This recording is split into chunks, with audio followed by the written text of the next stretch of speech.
साथियों, भौतिक विज्ञान का एक महत्वपूर्ण चैप्टर आज कवर करने वाले हैं जो संबंधित है दोस्तों ओम का नियम, श्रेणी व समांतर क्रम में तुल्य प्रतिरोध का सूत्र निकालना। तो दोस्तों ये ऐसे प्रश्न हैं जो परीक्षा में हर बार पूछे जाते हैं, बोर्ड की परीक्षाओं में। ये हाई स्कूल में 100% आता है, तो इसलिए दोस्तों ये उनके लिए बहुत ही महत्वपूर्ण है। दोस्तों देखिए चलते हैं, ये ओम का नियम जो सूत्र निकल कर आता है तो वो हमारा श्रेणी क्रम में समांतर क्रम में जो तुल्य प्रतिरोध होता है उसमें प्रयुक्त होता है। तो बात कर लेते हैं जो ओम का नियम है ये क्या है। दोस्तों देखिए ओम का नियम क्या है, ओम का नियम क्या है। देखिए 1827 ईस्वी में एक जर्मन के भौतिक वैज्ञानिक थे जिनका नाम था जॉर्ज साइमन ओम। उनके अनुसार उन्होंने क्या करा, एक परिपथ में एक धातु का तार लिया, ऐसा तार लिया जिसके मतलब उसकी भौतिक अवस्था में कोई परिवर्तन ना किया जा सके, जैसे ताप, दाब, उसकी लंबाई, उसके क्षेत्रफल में कोई परिवर्तन ना किया जा सके। तो हुआ क्या, जो तार था उसके सिरों के बीच विभवांतर और तार में बहने वाली जो धारा आई थी उसके बीच एक संबंध स्थापित किया। इसी संबंध को ओम के नियम के नाम से जाना जाता। अब दोस्तों इस नियम के अनुसार क्या था, ओम के नियम के अनुसार यह था कि यदि किसी परिपथ में एक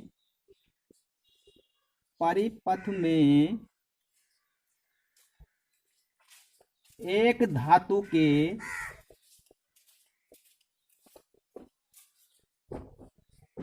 तार के सिरों के बीच विभवांतर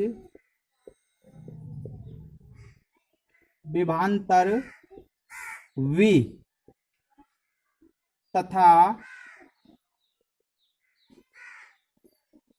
उसमें बहने वाली धारा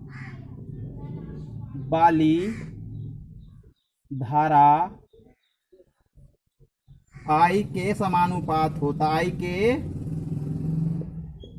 समानुपाती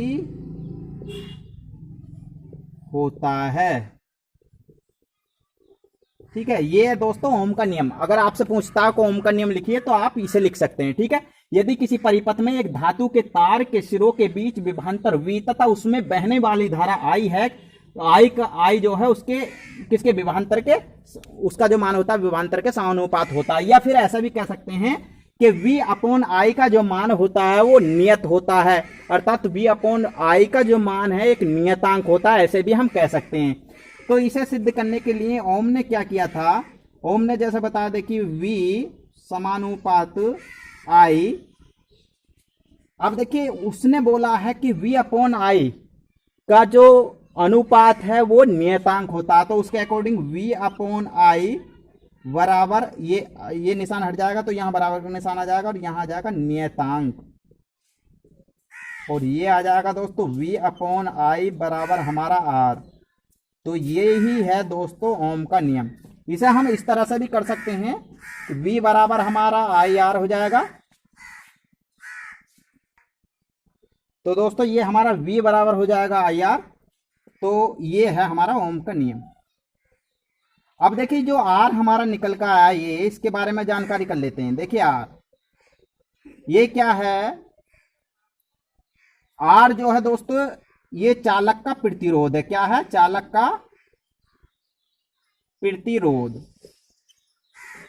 अगर इसके मात्रक की बात करते हैं, यानी जो प्रतिरोध है, प्रतिरोध को किससे व्यक्त करते हैं, R से। अगर R का मात्रक पूछता है तो मात्रक निकालने के लिए दोस्तों क्या हो जाएगा, मात्रक यानी किसका, प्रतिरोध का R का बराबर हो जाएगा हमारा V/I है। तो ये हो जाएगा, इसका मात्रक होता है वोल्ट और इसका मात्रक होता है दोस्तों एम्पियर। तो ये हो जाएगा वोल्ट प्रति एम्पियर, या फिर इसे हम ओम भी कहते हैं। क्या कहते हैं, ओम। और ओम जो है दोस्तों इसे एक ग्रीक अक्षर से व्यक्त करते हैं जिसे हम क्या बोलते हैं, ओमेगा। ये ओमेगा, ठीक है, कुछ इस तरह से होता है ऐसे। ठीक है, तो इसे व्यक्त करते हैं, इसे बोलते हैं ओमेगा। तो दोस्तों ये था ओम का नियम।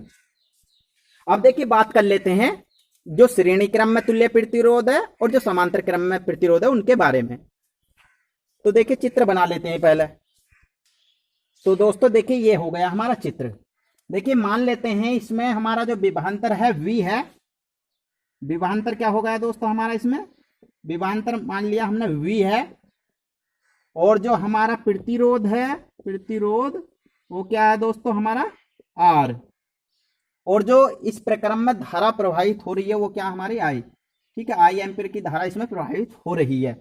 तो आप यहां देख रहे हो कि हमने जो ये समायोजन है ये B वोल्ट की बैटरी से समायोजित कर दिया, और जो हमारा ये है क्या कह सकते हैं जो विभवांतर है यहां जाकर के 3 भागों में विभक्त हो जाता है, V1 V2 V3। तो आप देखोगे कि जो हमारा विभवांतर है यानी कुल विभवांतर जो हमारा V है, और V को हमने 3 भागों में विभक्त कर दिया, जबकि प्रतिरोध R1 R2 R3 कि इस चालक में R1, इसमें R2, इसमें R3, और इसका जो विभवांतर V1 V2 V3 है। तो दोस्तों देखिए हम देखते हैं कि इसका जो तुल्य विभवांतर होगा वो कुल विभवांतर के बराबर होगा। तो उसके तहत V बराबर ये हो जाएगा दोस्तों हमारा V1 plus V2 plus V3। इसे मान लेते हैं दोस्तों समीकरण नंबर 1, ठीक है। अभी क्या किया हमने, जो V था हमारा टोटल V किसके बराबर होएगा, V1 के प्लस V2 प्लस V3 के, क्योंकि ये यहां से जाने के बाद 3 भागों में बट गया। तो हमने ये किया, अभी कुछ नहीं किया। अब देखिए बात कर लेते हैं, आपने ओम का नियम तो पढ़ा है, इससे पहले हमने देखा था ओम के नियम से। तो ओम के नियम से हमने एक सूत्र निकाला था, क्या निकाला था, B/I बराबर हमारा R था। लेकिन यहां हमें दोस्तों V का मान निकालना, तो यहां तिरछी गुणा करेंगे, इसकी इससे हो जाएगी, ये एक है हमारा, इसकी इससे हो जाएगी, तो V बराबर हो जाएगा दोस्तों हमारा IR, ठीक है। ये मान हमारा V का निकल आया। मान लेते हैं इसे समीकरण नंबर 2। इसी प्रकार मान लेते हैं V1 का मान निकाला जाए, तो V1 बराबर हो जाएगा दोस्तों हमारा IR1, ठीक है। और इसी तरह से V2 का मान निकाला जाए तो ये हमारा समीकरण नंबर 3 हो गया। इसी तरह से इसका मान निकाला जाए V2 का तो ये हो जाएगा IR2, और इसी तरह से V3 का निकाला जाए तो हमारा हो जाएगा IR3।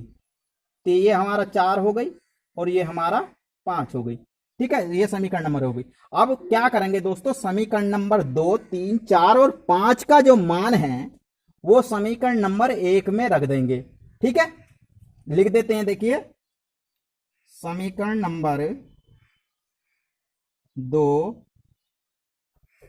3, 4 व 5 का मान समीकरण 1 में रखने पर ये जो मान निकल का आया था हमारा V का, V1 का, V2 का, V3 का, ये मान हमें यहां रख देना, V1 वाले यानी जो हमारी समीकरण नंबर 1 है। तो रख देते हैं दोस्तों, देखिए V बराबर हमारा हो जाएगा V1 plus V2 plus V3, ये समीकरण नंबर हमारी 1 ही है। तो इसमें हम मान रख देते हैं, V1 की जगह हो जाएगा हमारा IR, और ये दोस्तों हमारा इसकी जगह हो जाएगा IR1, और इसकी जगह हो जाएगा IR2 प्लस इसकी जगह हो जाएगा IR3। यहां आप देख रहे हो I जो हमारा क्या है, कॉमन है। तो यहां से दोस्तों IR हमने ऐसे ही लिखा, और यहां I हमने कॉमन ले लिया, तो ये हो जाएगा R1 plus R2 plus R3। तो यहां I से I कैंसिल हो जाएगा, तो दोस्तों हमारा क्या बचेगा, हमारा ये बच जाएगा R बराबर R1 plus R2 plus R3। तो यही क्या है दोस्तों, हमारा श्रेणी क्रम में तुल्य प्रतिरोध का सूत्र है। देखिए ज्यादा कुछ नहीं करना, केवल यहाँ B का जो मान है हम ओम के नियम से निकाल के यहां रख देंगे, ठीक है। इस वाले समीकरण नंबर 1 में रख देंगे। और इसी तरह से जैसे हमने ये V का मान निकाला तो V बराबर हमारा IR आया था, लेकिन जब हम V1 का निकालेंगे तो V R1 हो जाएगा, क्योंकि यहाँ R1 R2 R3 है। और इसी तरह से V2 का भी हमारा IR2 हो जाएगा, V3 का IR3 हो जाएगा। तो ये निकल के आया दोस्तों। अब देखिए बात कर लेते हैं अंतरक्रम में तुल्य प्रतिरोध। तो देखिए इसका चित्र थोड़ा सा बदल देते हैं और बाकी हमारा सेम रहेगा, तो इसे मिटा देते हैं। देखिए पहले तो दोस्तों देखिए ये हमारा चित्र हो गया, यानी जो समांतर क्रम है उसका चित्र ये। इस चित्र को देखने के बाद हमें स्पष्ट हो जाएगा, जो हमारी I धारा है ये यहां से जब बहनी शुरू हो जाती है तो यहां आप देखोगे यहाँ 3 भागों में विभक्त हो जाती है। यानी हमारे पहले चालक में धारा I1, दूसरे में I2, तीसरे में I3 है, और उसका जो प्रतिरोध है पहले का R1, दूसरे का R2 और तीसरे का R3 है। और ये जो है वोल्ट मीटर की बैटरी से मतलब इन्हें ज्वाइंट कर दिया गया है। तो यहां देखेंगे कि हमारी जो धारा आई है वो पूरी धाराओं के बराबर योग होगा, अर्थात कहने का मतलब ये है I1 plus I2 plus I3 बराबर होगी किसके, I के। तो देखिए कर लेते हैं, I बराबर दोस्तों हमारा हो जाएगा, ये I बराबर हो जाएगा, देखिए I1 plus I2 plus I3, ये हो जाएगा समीकरण नंबर दोस्तों 1। अब देखिए इस समीकरण में हमने जैसे पहले लिखा था ओम के नियम से, ओम के नियम से, तो ओम के नियम से ही देखिए इसे सिद्ध करेंगे हम। तो ओम के नियम से हमारा V अपॉन I बराबर था R, तो यहां दोस्तों हमें I का मान निकालना, वहां हमने V का निकाला था, तो निकाल लेते हैं। देखिए तिरछी गुणा करेंगे, इसकी इससे करी तो V बराबर हमारा IR हो गया, और R I का निकालेंगे तो ये हो जाएगा V अपॉन R बराबर I, यानी I का मान क्या आ गया हमारा ये। इसे क्या मान लेते हैं, देखिए समीकरण नंबर 2 मान लेते हैं, या समीकरण मत मानो। अब देखिए इसी प्रकार जब हमने I का मान निकाला तो V अपॉन R आया। अब इसी प्रकार देखिए, इसी प्रकार मान लो हम I1 का मान निकालें, I1 बराबर हो जाएगा दोस्तों हमारा V अपॉन R1, और I2 का निकालें तो ये हो जाएगा V अपॉन R2, और I3 का अगर निकालते हैं तो ये हो जाएगा V अपॉन R3। ठीक है, तो ये मान आ गए। अब यही मान हमें I1 का, I2 का, I3 का और I का मान हमें समीकरण नंबर 1 में रख देना। तो लिख देता हूं, देखिए I, I1, I2 व I3 का मान समीकरण नंबर 1 में रखने पर, समीकरण नंबर 1 में रखने पर, तो समीकरण नंबर हमारी 1 जो थी वो क्या है, यानी ये I बराबर हमारा I1 plus I2 plus I3,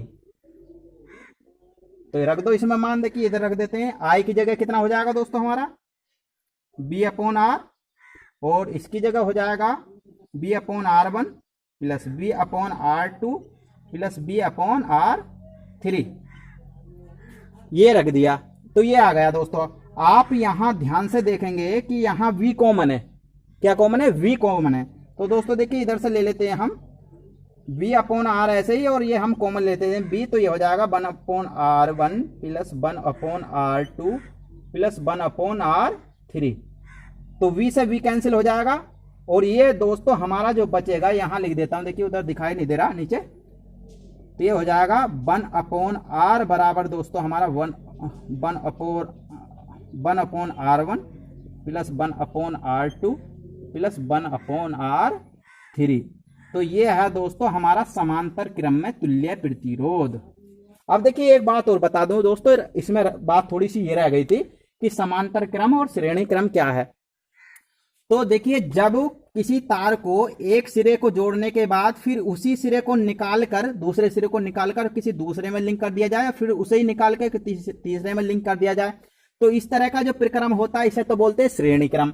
और जहां समान दूरी बीच में हो, जैसे हमने ये परिपथ बनाए, 1 हो गया, 2 हो गया, 3 हो गए, तो यहां आप देख रहे हैं बीच की दूरी बिल्कुल समान है, तो ये होता हमारा समांतर परिपथ।